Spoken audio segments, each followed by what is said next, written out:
ఎందరో మహానుభావులు, అందరికీ వందనాలు. ప్రస్తుతం నేను పథేర్ పాంచాలి అన్న పుస్తకాన్ని చదివి వినిపిస్తున్నాను కదండి. ఈ పుస్తక రచయిత శ్రీ విభూతి భూషణ్ బెనర్జీ గారు. దీనిని వీరు బెంగాలీ భాషలో రచించారు. తెలుగు భాషలోనికి శ్రీ మద్దిపట్ల సూరి గారు అనువాదం చేశారు. ఇంకా పఠనం కొనసాగిస్తానండి. ఈ మధ్య తండ్రి ఊళ్ళో ఉండటం లేదు.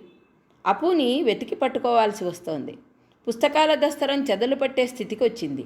పొద్దున్నే లేచి ఇన్ని గోళీలు తీసుకుని ఊరి మీద బయలుదేరిన వాడు మళ్ళీ పొద్దు నడినెత్తి మీదికి వచ్చాక ఇహ తిండివేళకే ఇంటికి రావడం. మరీ బొత్తిగా భయం లేకుండా తయారయ్యావురా. చదువంతా గుంట పెట్టి గంట వాయించినట్లేనా? ఈసారి మీ నాన్నని ఇంటికి రాని, నీ సంగతంతా చెప్పి నిన్ను అని తల్లి కూకలేసేది. అప్పు హడిలిపోతూ దస్తరం ముందేసుకుని కూర్చునేవాడు. పుస్తకాల చుట్టూ పరుచుకునేవాడు.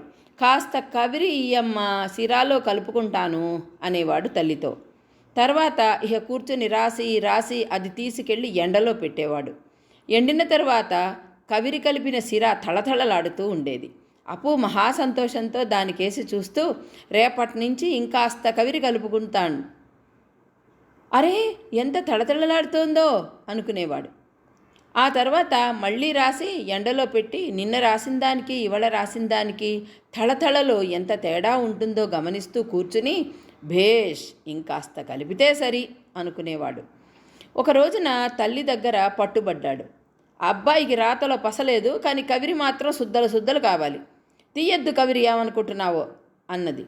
పట్టుబడిపోయి తెల్లమొహం వేస్తూ కవిరి లేందే సిరా ఎట్లా తయారవుతుందేమిటి? నేనైతే ఇహ ఊరికే కవిరి లేందే సిరా అవుతుందా? దేశంలో ఇంకా ఏ పిల్లలు రాసుకోవడం లేదు కాబోలు. వాళ్ళందరి కోసం రోజు దుకాణాల్లో సేర్లకి సేర్లు కవిరి అమ్ముతున్నారా? పో నువ్వు.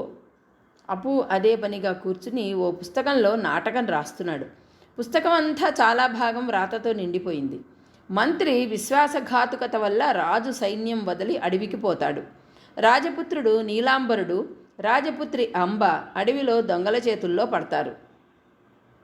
ఘోర యుద్ధం అవుతుంది. తర్వాత రాజపుత్రిక శవం ఏటి ఒడ్డున కనిపిస్తుంది.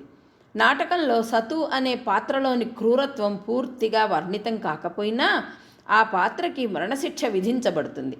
నాటకంలో చివర నారదుడి వరప్రభావం వల్ల అంబ తిరిగి బ్రతకటం, విశ్వాసపాత్రుడైన సేనాపతి జీవనకేతుతో ఆమెకి వివాహం జరగటం మొదలైన సంఘటనలను బట్టి క్రితం వైశాఖంలో ఇక్కడ ఆడిన నాటకానికి దీనికి పాత్రల పేర్లు మార్పు తప్ప మిగిలిన కథా సంఘటనలు ఒకటే అని, దానికిది మక్కికి మక్కి కాపీ అని అనేవాళ్ళు ఒక్క సంగతి మర్చిపోతున్నారు అనక తప్పదు.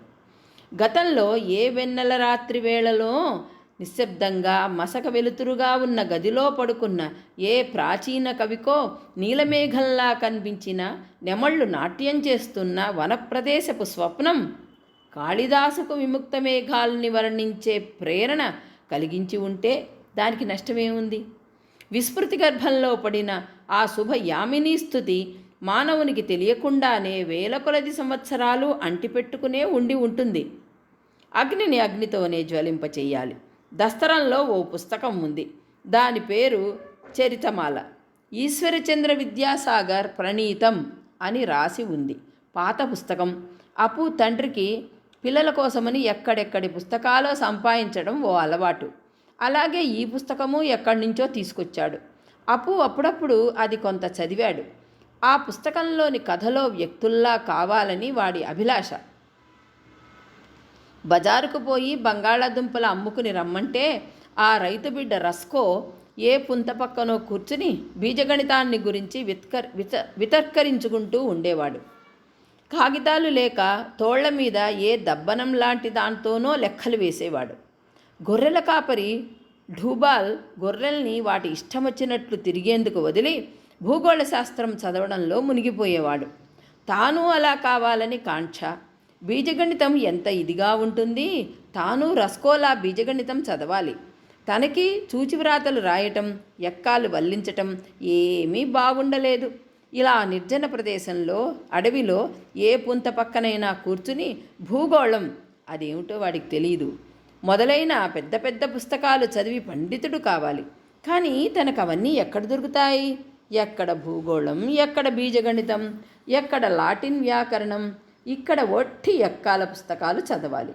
అమ్మ కేకలిస్తే ఏమైనట్లు? తాను చదవదలుచుకున్నది ఇక్కడేది? కొన్నాళ్ల నుంచి వర్షాలు తెగ కురుస్తున్నాయి. అన్నదారాయి గారి మంటపంలో సాయంకాలం అప్పుడు రోజు సభ తీరుస్తున్నారు. ఆ రోజున నీలి బంగళాకి సంబంధించిన పుక్కిటి గాథ మొదలుకుని పూరీలో ఏ దేవాలయ శిఖరం మీదనో 5 మణుగుల సూదంటు రాయి పెడితే దాని ఆకర్షణకు సముద్రంలో ప్రయాణం చేస్తున్న ఓడలన్నీ ఒడ్డుకు వచ్చి అక్కడ మునిగి ఉన్న కొండకు కొట్టుకుని నుగ్గు నుగ్గు అయ్యేవిట. ఇలాంటి అరబ్బీ కథల్లాంటి వింత వింత కథలన్నీ సాగిపోతున్నాయి. శ్రోతల్లో ఒక్కరికి అక్కడి నుంచి లేవబుద్ధి పుట్టడం లేదు. ఇలాంటి వింత వింత కథలు విడిచిపెట్టి ఇంటికి పోవటానికి ఎవరికీ మనస్కరించడం లేదు. భూగోళం నుంచి ఒక్కసారిగా జ్యోతిషంలోకి వచ్చింది చర్చ.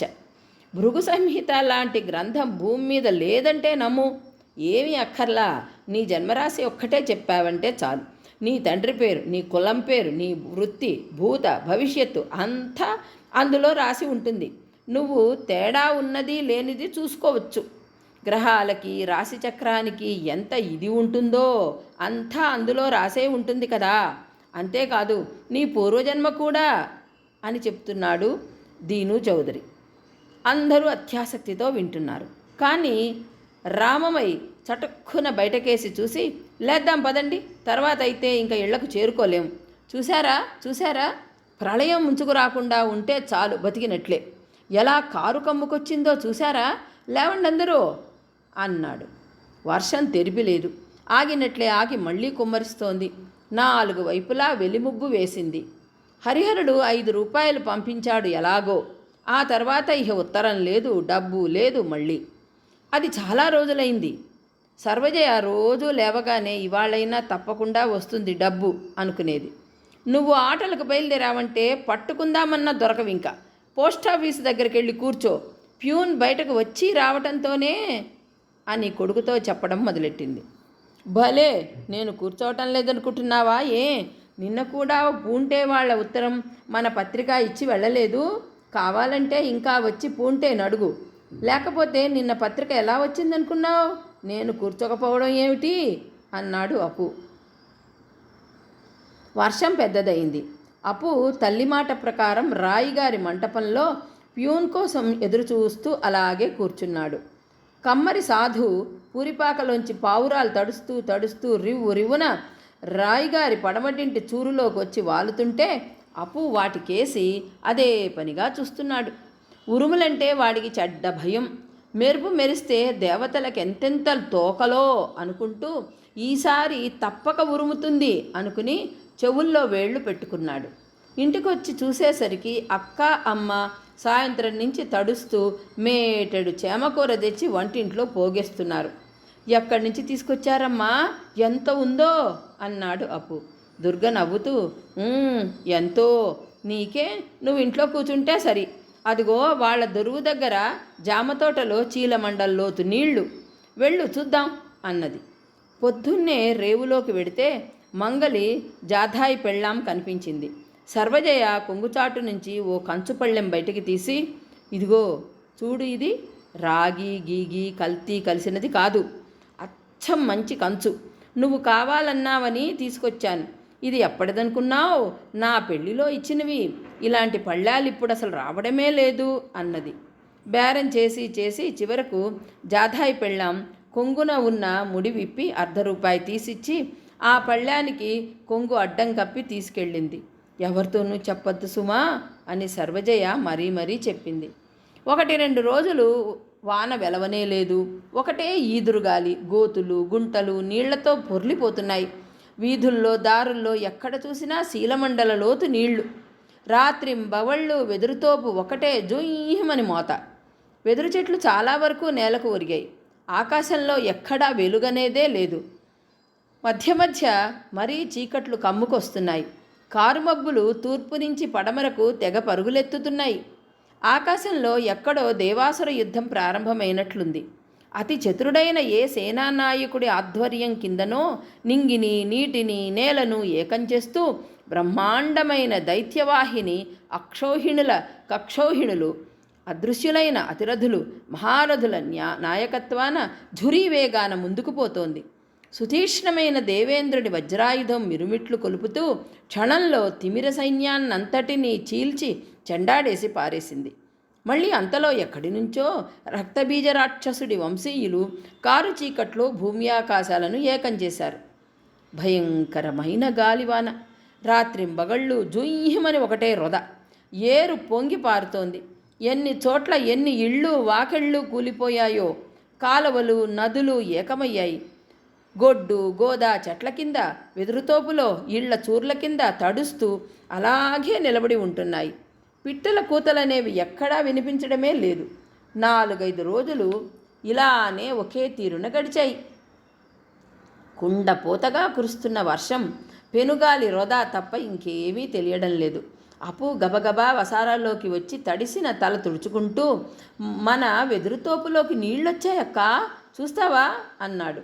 దుర్గ బొంత కప్పుకుని ఉంది.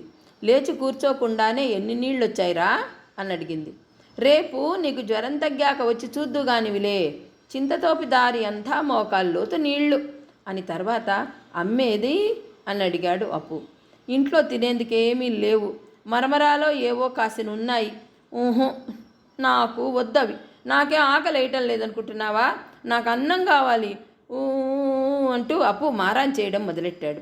మా నాయనవి కదూ, అలా మారం చేస్తారా ఎక్కడైనా? నీకు కావలసినన్ని మరమరాలు మసాలా కలిపిస్తాగా, ఎలా వండను చెప్పు, పొయ్యి నిండా నీళ్లు నిండాయి కదా అని తల్లి పమిట చెంగు చాటు నుంచి ఏదో బయటికి తీసి నవ్వు ముఖంతో, ఇదిగో చూసావా, ఈ చేప మన వెదురుతోపులో తారట్లాడుతోంది. వరద నీరుకి గంగలో చేపలన్నీ కొట్టుకొచ్చాయి. చెరువులు దొరువులు నదులు ఏకమైపోయాయిగా, అందుచేత అన్నీ వచ్చి అన్నది. దుర్గ బొంత తీసి లేచి కూర్చుని ఆశ్చర్యపోతూ, ఏదమ్మా చేప? అవును కానీ అమ్మా, ఈ చేపలు తారట్లాడతాయా అని అడిగింది. అప్పు ఆ వానలో అలాగే తడుస్తూ పరిగెత్తబోయాడు. గబుక్కున పట్టి బలవంతాన ఆపింది తల్లి. కాస్త జ్వరం తగ్గాక రేపు పొద్దున్నే నువ్వు నేను వెదురుతోపులోకి పోయి చేపలు పట్టుకొద్దాన్రా అప్పు అన్నది దుర్గ. మళ్ళీ వెదురుతోపులో చేపలేమిటి, ఎలా వచ్చాయి? వాహ్, అమ్మ సరిగ్గా చూసే ఉండదు. గట్టిగా వెతికితే ఇంకా దొరికేవే అక్కడ. రేపు పొద్దున వెళ్తాను, నేనెళ్ళి చూస్తాను, పొద్దునకి జ్వరం తగ్గిపోతుంది అనుకుంది దుర్గ. చుట్టూ చెట్లలో తోటల్లో అప్పుడే సంజ పడింది. సంజమబ్బులు చుట్టూ చీకటిమయం చేశాయి. దుర్గ పడుకున్న పక్క మీదనే ఒకవైపు అప్పు తల్లి కూర్చున్నారు. సర్వజయ ఊరికే అనుకోవటం మొదలెట్టింది. నీరేన్ తండ్రి దగ్గర నుంచి ఇవాళ ఇప్పుడే ఓ ఉత్తరం రాకూడదు, ఏమో అది ఇంకా ముడిపడదేమో. నీరేన్ ఇష్టపడే వెళ్ళాడు, కానీ చివరికి ఏం రాసి పెట్టి ఉందో మరి. అంత అదృష్టం పట్టబోతుందా మాకు? అంత అదృష్టమే పడితే ఇంకా కావలసిందేముంటుంది అనుకుంటోంది. అక్కడ ఇహ అక్కాతమ్ముళ్ల మధ్య తంపులు ప్రారంభమయ్యేవి. ఈదురుగాలికి చలి ఎక్కువ అవడంతో తల్లి దగ్గరకు చేరి ఖర్చుకుని కూర్చునేవాడు. అప్పు నవ్వుతూ, పిల్లవాడి అమాయకపు నవ్వు సర్వజయ హృదయాన్ని ములుకు గుచ్చినట్లు బాధించేది. ఇంతలు అంతలు ఏమీ లేవు, ఉన్నదొక్కడు సొంటికాయ. అదృష్టం ఎలా ఉంటుందో ఏమో, వాడు మారాన్ చేస్తే కాదనటానికి నోరు రాదు. ఓ నెయ్యి లేదు, పెరుగు లేదు, నోరు తీపి చేసే చిరుతుండైనా ఉండదు, 4 పొడి మెతుకులైనా పెట్టేందుకు నోచుకోలేదు అనుకుంటూ విచారపడేది సర్వజయ. మళ్ళీ ఈ పడిపోయేందుకు సిద్ధంగా ఉన్న ఇల్లు, ఈ జరుగుబాటు లేని సంసారం. అప్పు పెద్దవాడైతే ఇంకా ఈ కష్టాలుండవు, భగవంతుడు వాణ్ణి ఓ కంట కనిపెట్టి వృద్ధిలోకి తీసుకొస్తే అనుకునేది. తాను ఇహ తరతరాల నాటి కబుర్లు చెబుతూ వాళ్ళ దగ్గరే కూర్చునేది. తాను మొదటిగా నిశ్చింతపురం కాపురానికి వచ్చినప్పుడు ఒక ఏడు అప్పుడు ఇలాగే తెరిపిలేని వర్షాలు కురిసి నదులు పొంగి రేవుకు వెళ్లే దారిలో ఉన్న ముఖర్జీ గారి తోట వరకు పెద్ద పెద్ద సరుకుల పడవలు కూడా వచ్చాయి అని చెప్పింది. ఎంత పెద్ద పడవలమ్మా అని అడిగాడు అప్పు. అబ్బో, చాలా పెద్దవి. అదే హిందుస్థానీ వాళ్ళ సున్నపు పడవలు అవి వస్తూ ఉంటాయే అప్పుడప్పుడు, అంత పెద్దది అని చెప్పింది సర్వజయ. దుర్గ హఠాత్తుగా, అమ్మా నీకు 5 రూపాయల జడ వేయటం చేతనవునా అని అడిగింది. ఓ రాత్రివేళ సర్వజయకు నిద్ర మెళుకు వచ్చింది. అమ్మా అమ్మా నా మీద నీళ్లు పడుతున్నాయమ్మా అని అప్పు తల్లిని నిద్రలేపాడు.